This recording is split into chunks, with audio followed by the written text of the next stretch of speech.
Bien-aimé, la Bible nous dit, l'homme n'est pas maître de son sou pour pouvoir les retenir. Bien-aimé, ce que je te demande à ce moment, le Dieu qui nous a fait grâce, par sa miséricorde, comme notre sœur vient de dire, durant une année, un mois, une minute, tout peut se passer. Mais si le Seigneur, notre Dieu, t'a gardé et qu'il nous a protégés, je pense qu'à chaque seconde, nous méritons de lui dire merci. Nous méritons d'être reconnaissants envers ces grands dieux-là, le Dieu de toute grâce. Le Seigneur qui nous fait grâce. C'est pourquoi je t'appelle à ce moment à reconnaître son amour, à reconnaître sa bonté et de lever encore ta voix pour nous remercier. Et que tu regardes ces bienfaits qu'il a renouvelés dans ta vie et dans ma vie. Élevons-nous voix, prions au nom de Jésus. Élevons-nous voix, prions au nom de Jésus. Éternel mon Dieu, mon roi, je te dis merci pour ce moment merveilleux. Car il n'est que toi, oh Dieu. Il que le véritable Dieu, c'est toi. Et Dieu Seigneur, éternel mon Dieu, mon roi, qui nous a fait grâce, qui nous a fait du bien, c'est toi, oh Père. Ma roi, oh Seigneur, et me ma confie sur l'équipement de l'autre côté. Oh, bâti qui sont, mon Dieu, mon roi. Mais sous ce Père Seigneur, Bazara qui va sentir pour les cas, oh Père, madame Awanayo, la miséricorde, au talent de moment, quand la carte de Sika, oh, mon Dieu, mon roi, accordé, Bissophie. Il y a voté pour la merci, Panayo, pour reconnaître un sou, pour la Monayo, pour le être Père, yo, Sali, Amingi, oh, ton monité, et oh, ton moment, mon Dieu, mon roi, et Zali, et Belé, le Dieu de toute grâce. Que la gloire et l'honneur reviennent à toi. Et que la louange revienne à toi parce qu'il n'y a point de Dieu comme toi. Le Seigneur le Tout-Puissant qui m'a permis de me tenir devant vous. Et je dis merci aussi à Pasteur Gabin qui m'a fait grâce, qui m'a accordé sa chair. Et aussi que le Seigneur bénisse tout le monde qui est en ces lieux. Amen.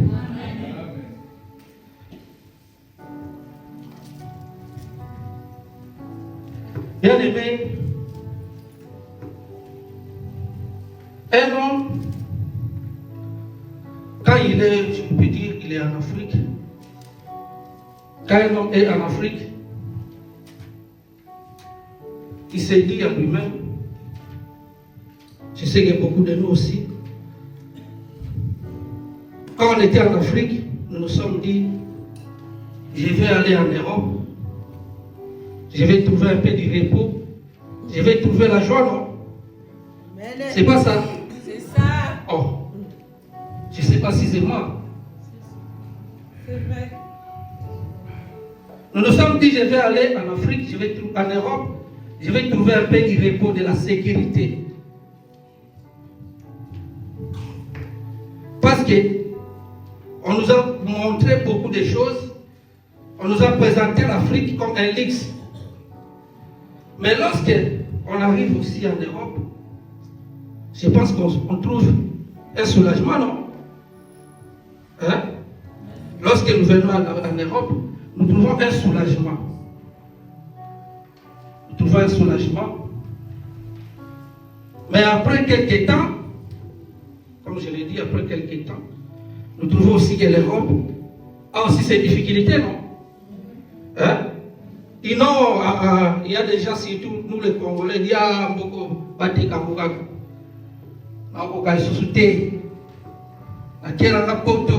Je n'arrive plus. Ces pays-là, il faut qu'on les divise. Tu sais, en tout cas, je voulais dire une chose aussi pour les Congolais. La Bible dit ce que nous confessons, c'est ce qui nous arrive. C'est vrai. Ouais. Mais les Congolais confessent beaucoup du mal de leur pays. Il n'y a pas de peuple qui confesse du mal dans leur bouche pour leur pays. Il faut prononcer de belles paroles pour ton pays. La parole a une force.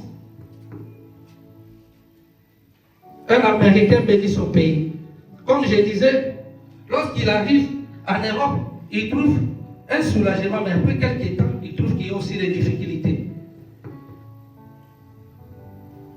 Parfois, nous, on te dit, viens ici, viens ici, viens ici.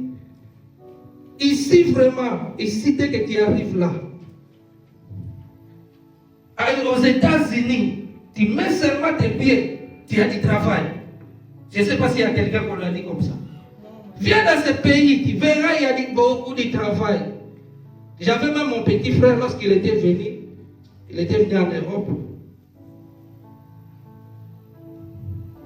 Oh, il a fait l'asile, non? Il avait fait un peu l'asile. Il a fait l'asile, mais il était à la maison, il nous donnait 400 €. On donne combien? 400 hein? Oh, c'est 400, non? 420. 420, ah, c'est augmenté là. Ah, c'est beaucoup, hein? 420. Quand mon frère a vu 420, il s'est dit, mais si, dans ce pays-ci, si tu n'avances pas et que tu n'as pas la vie, c'est que tu es maudit dans la vie. Je lui dis non. Calme-toi. Il dit, si tu viens ici et qu'on doit donner tout, il y a l'argent, tu peux voler. Après quelques temps, on lui a donné les problèmes. Il avait pris l'argent. Il dit, viens. Moi je vais rentrer. Je dis, oh, mais ici, là, tu as bien dit ici, si tu arrives en Europe et que tu n'as pas développé, je ne décourage personne. Je sais que ce qui est ici, il y a quand même, on peut dire, chaque pays, parce qu'il peut dire comme les mots, chaque pays a sa situation quand même, a ses difficultés. Mais il y a quand même la différence entre l'Europe et l'Afrique, ce qui est ici. Comme je disais, après quelques temps, il me dit, dans ce pays-ci, vraiment, c'est compliqué. C'est compliqué. C'est un faux pays. Moi, je dis, mais c'est toi qui disais ici. Ici, là, c'est les garanties, c'est comme le paradis. Quand tu es en Europe, là, tu dois réussir. Moi, je lui dis, frère, la réussite, là, c'est réservé à quelqu'un. C'est réservé à quelqu'un, là. À cet homme-là, lui qui a les derniers mots pour la réussite. C'est cet homme-là qui a les derniers mots. Qui a les derniers mots pour la réussite. J'ai dit la réussite et la paix, c'est Dieu seul qui est capable de l'assurer. Aucun homme ne peut assurer, c'est Dieu seul. C'est Dieu seul qui est capable d'assurer toutes ces choses.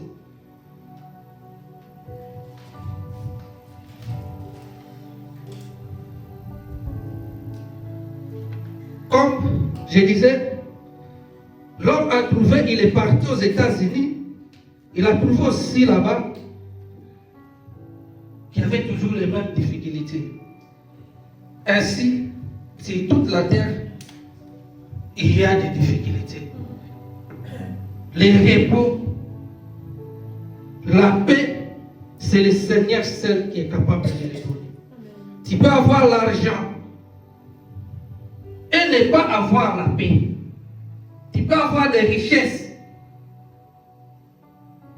Nous avons vu dans la Bible un homme qu'on appelle Naaman, qui avait beaucoup d'argent, qui venait après les rois. C'est lui qui venait après les rois. Mais il avait de la lèpre. Quelles que soient les richesses qu'il avait, il manquait la paix. Il n'avait pas la paix. Amen. Je disais, il y a aussi des organisations qui ont été établies, comme l'ONU. L'ONU qui est là pour nous réserver la paix.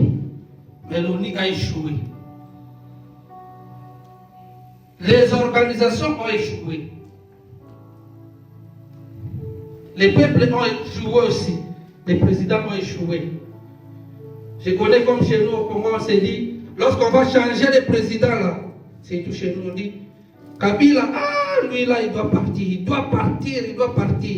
Lorsqu'on a changé, on a mis Tshisekedi. Au début, on s'est dit, c'est bon, à quelques temps. C'est tout le monde qui est en train de pleurer. De la même manière aussi en Europe, on a dit, de toute façon, Hollande devait partir. nous allons mettre quelqu'un qui connaît bien l'économie. On a mis Macron, les gilets jaunes sont sortis. C'est la guerre qui est venue. À cet instant-là, c'est un peu difficile. Ce qui prouve que la paix, il y a quelque part, il faut en avoir. Là, il faut courir pour chercher la paix. La paix de ta maison, la paix de ta famille. Et c'est ainsi, j'ai intitulé ce thème d'aujourd'hui, je vous donne ma paix. Je vous donne ma paix. Je vous donne ma paix. Le titre, je vous donne ma paix. Parce que c'est lui seul qui pouvait proclamer que je vous donne ma paix. La paix éternelle. Le seul qui est capable, c'est lui qu'on appelle le prince des paix. Le Seigneur des Seigneurs. C'est lui qui contrôle la paix. Le maître des temps et des circonstances. Amen. Et pour bien expliquer notre thème, nous allons définir le mot paix. Amen. Nous allons définir le mot paix ou la paix. Et j'ai préféré définir la paix selon la Bible parce que selon le monde, c'est un peu compliqué. Je voulais les définir selon la Bible. Comme la Bible nous dit, et je lis plusieurs dictionnaires bibliques, où on nous dit la paix, par définition générale, est comme l'absence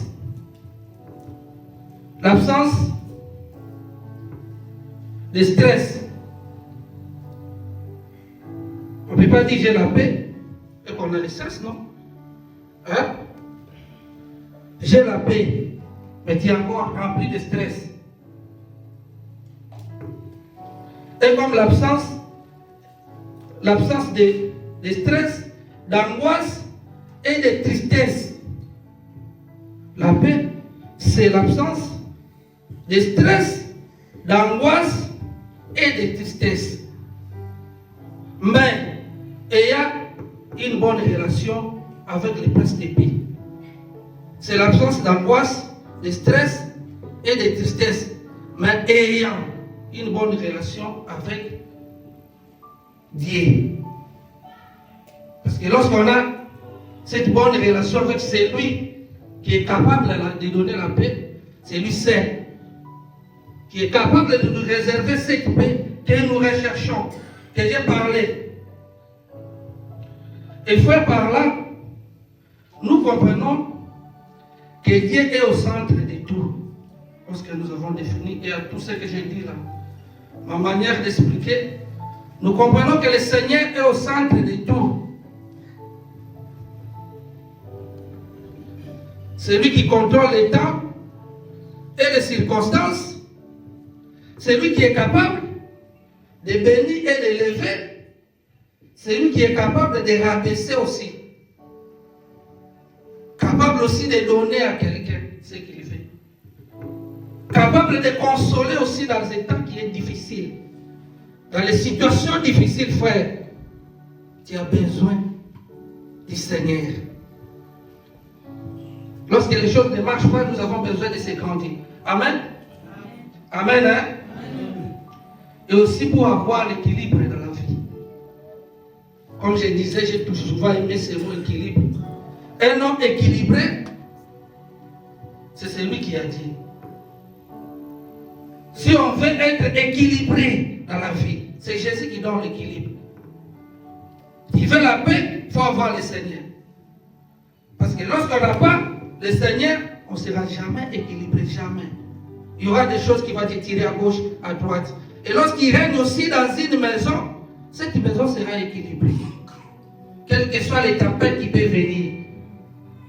Il y a eu des tempêtes qui étaient venues dans la maison de cet homme-là qui est le père de la foi. Lui qui a la foi en Dieu. On lui a dit, chasse ton enfant. Chasse ton enfant. Ton enfant propre.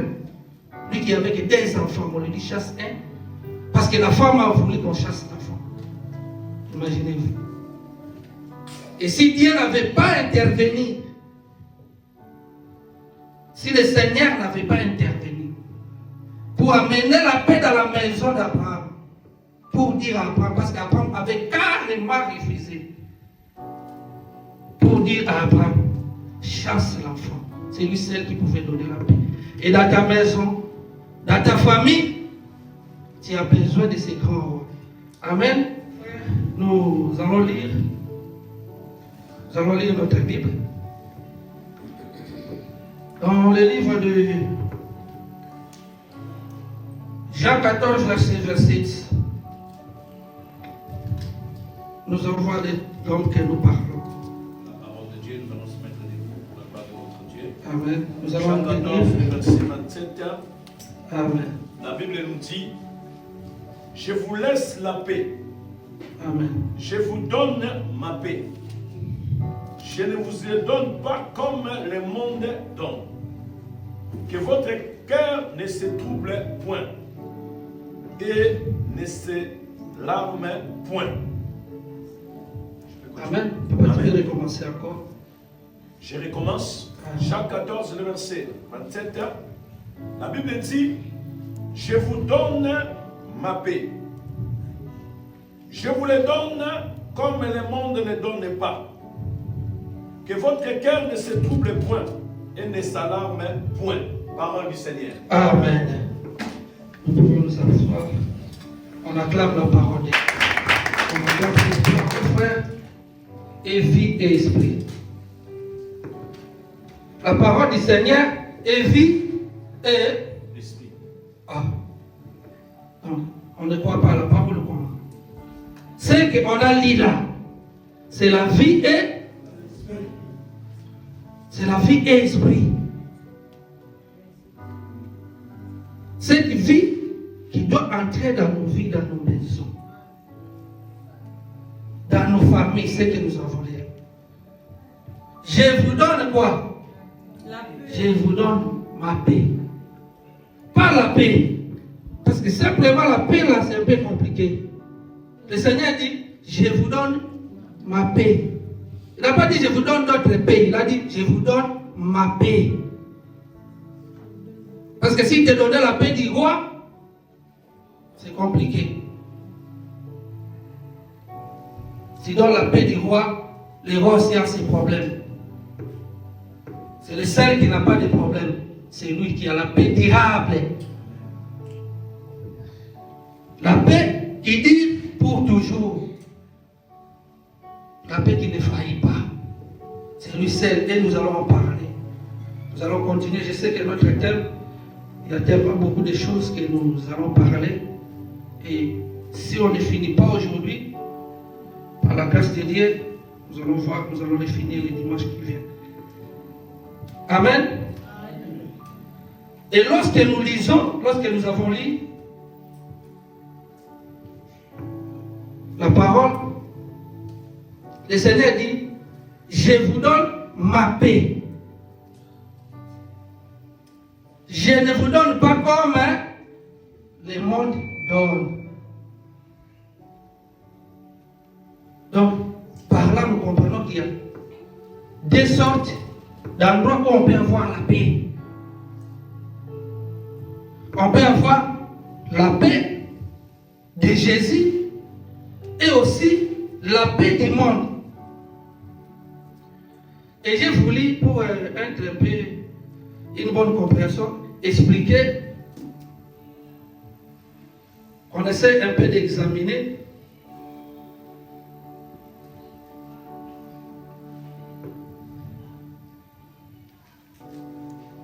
pour parler de la paix. Le Seigneur qui dit la paix qui vient, donc on comprend que la paix a des sources, des sorties. Il y a la paix du monde et la paix de Dieu. Et par là, j'ai voulu d'abord commencer pour ceux qui écrivent la paix qui vient du monde, soit la paix du monde. La paix qui vient du monde, c'est une paix. C'est une paix qui est liée aux circonstances et au matériel. La paix qui vient du monde, c'est une paix qui est liée aux circonstances et au matériel.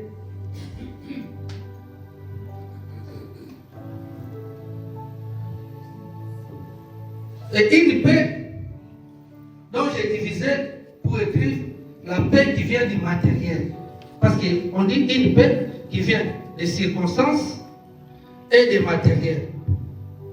La paix qui vient des matériels, c'est lorsque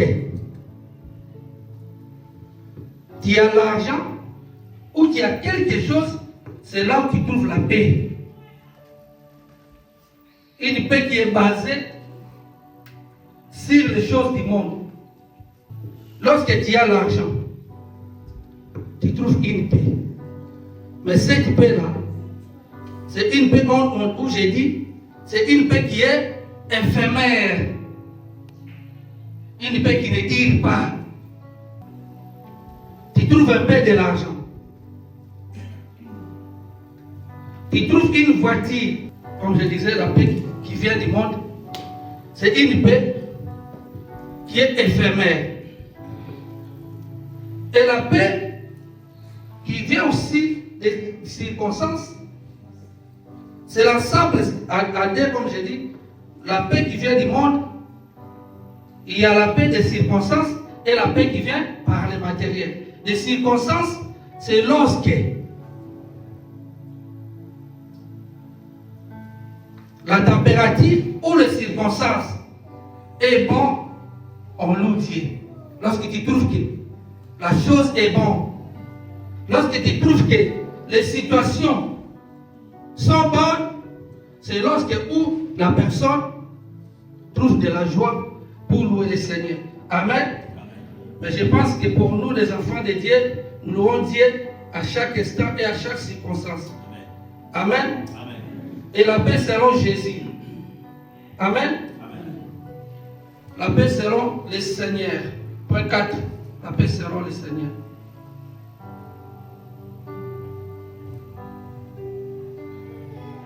Comme je disais, le Seigneur qui a dit, la paix, je vous donne la paix. Et cette paix, c'est un don. Cette paix-là, c'est un don de Dieu. C'est un don de Dieu qui lui donne à ceux qui lui sont fidèles. C'est un don du Seigneur qui lui donne à ceux qui lui sont fidèles. Ce n'est pas une paix qu'il donne à tout le monde. À ceux qui lui sont fidèles. Amen. Il donne à ses enfants qui lui sont fidèles par la vertu du Saint-Esprit. C'est un don qu'il donne à ses enfants qui sont fidèles par la vertu du Saint-Esprit. C'est pourquoi on l'appelle les princes des pays, les consolateurs. L'Esprit qui amène la paix, il donne à ses enfants qui sont fidèles par la vertu du Saint-Esprit.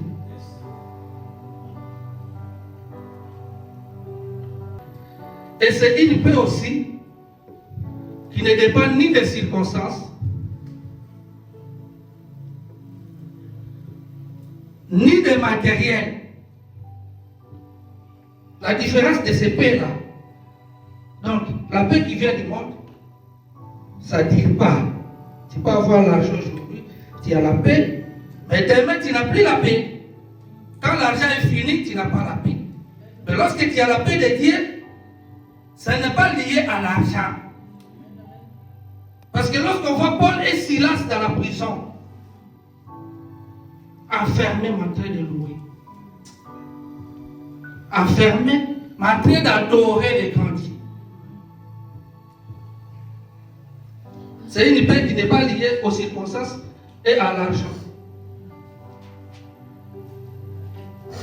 Ni au matériel, ni aux choses du monde, ni parce qu'on est marié,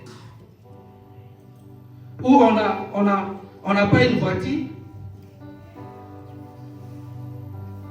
ou on n'a pas quelque chose. Mais c'est un état qui nous trouvons, même si lorsqu'on se trouve malade, on ne craint rien. Amen. Une paix qui est liée à la confiance à l'Éternel. Une paix qui est liée lorsqu'on fait confiance à l'Éternel. Amen. Amen. Amen. Je pense qu'il y a la joie, non? Amen. On est dans la joie.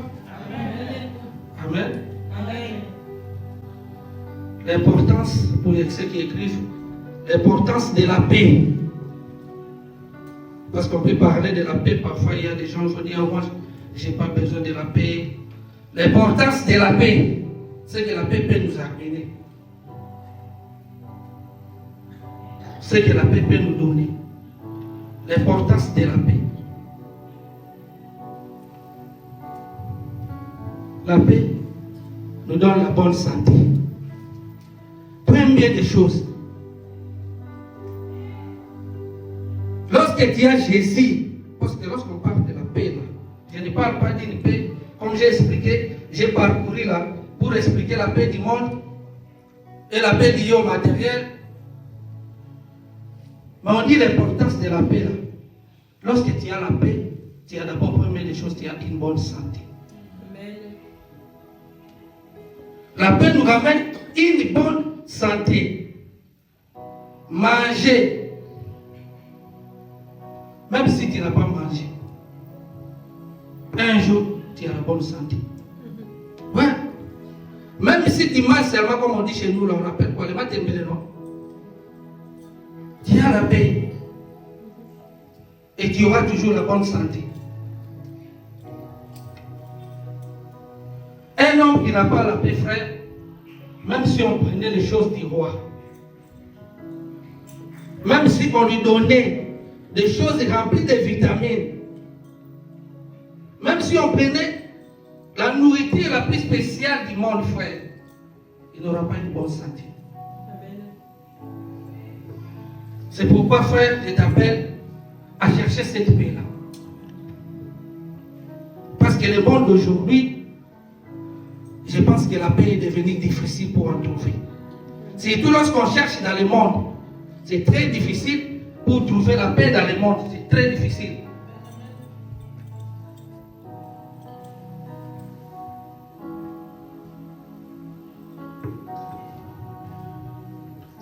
La paix, elle nous permet encore, la paix nous permet encore de trouver la joie. Et la paix aussi nous rapproche aussi du Seigneur. Comme je disais, la paix là. Un homme de paix prie facilement avec joie. C'est quoi ce qu'il peut dire à Dieu? Mais lorsqu'un cœur est rempli d'amertume, parle n'importe quoi, c'est difficile même de louer Dieu. C'est pourquoi il a dit dans sa parole, déposez sur moi tous vos soucis. Et la paix de Dieu qui se passe, toute intelligence, vous soutiendra. Amen. Amen. La paix de Dieu qui se passe, toute intelligence, va vous soutenir. Point 6, comment avoir la paix. Amen. Amen.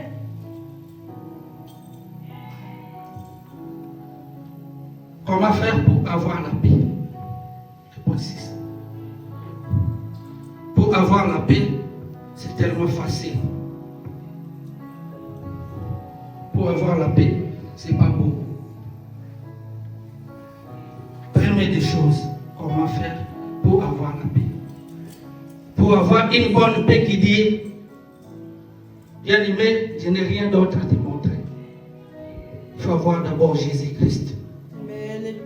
Il veut avoir cette paix-là qui dit comment faire pour avoir la paix. Il faut avoir Jésus-Christ.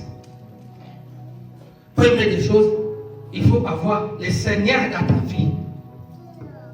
Parce que lorsqu'on n'a pas le Seigneur, on ne peut pas dire que j'ai une paix durable. Parce que c'est lui le prince de paix. C'est lui qui est capable de nous donner la paix.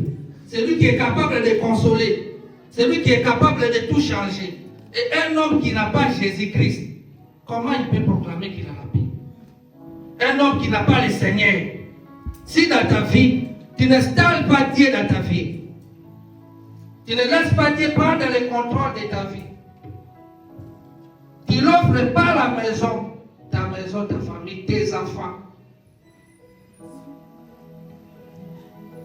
tu ne laisses pas tes biens, c'est tout ça, on n'aime pas qu'on touche. Seigneur, on donne ta Dieu, Dieu prend tout, mais lorsqu'on dit l'argent, là, c'est compliqué. Mais oui, tu le laisses tout, frère, tu auras la paix. Lorsque tu laisses tout entre les mains du Seigneur, tu auras la paix. Amen. Et deuxième point, il faut marcher selon la parole. Selon l'évangile. Deuxième point, marcher selon la parole. Deuxième point.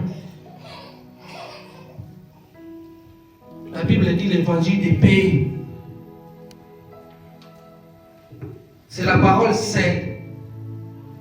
Il peut nous amener la paix lorsqu'on reste dans la parole. Lorsqu'on vit la parole de Dieu. Lorsqu'on ne sort pas de la parole.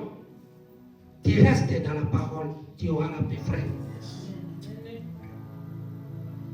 Quelles que soient les propositions qui t'arrivent, les problèmes qui t'arrivent, surtout le diable, il vient souvent pour nous arracher la paix. Ce qui nous arrache premièrement, c'est la paix, frère. Première des choses. Il vient d'abord pour t'arracher la paix, en te proposant beaucoup de choses. Et lorsque tu as perdu la paix, il sait que tu as perdu les pédales. Tu ne sauras plus te contrôler. Tu ne sauras même plus voir le devant. Tu ne sauras plus, frère.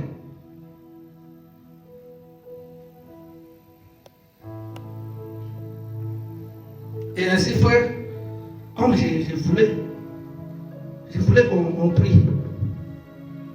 Je voulais qu'on se lève, qu'on prie pour dire à Dieu, Seigneur, amène la paix dans ma maison. Viens prendre le contrôle de ma maison. Que la paix vienne régner. Viens prendre le contrôle de ma famille. Et que la paix vienne prendre place. Je veux qu'on se lève. Qu'on laisse les places de paix. Et que celui qui est dans l'angoisse trouve la joie. Celui qui est dans les difficultés là, c'est lui seul qui est capable de nous accorder la paix. La Bible dit dans les derniers temps, dans les derniers jours, il y aura des temps difficiles. Dans les derniers jours, il y aura des temps difficiles. Les hommes se lamenteront. Nous sommes au temps où nous devons prier.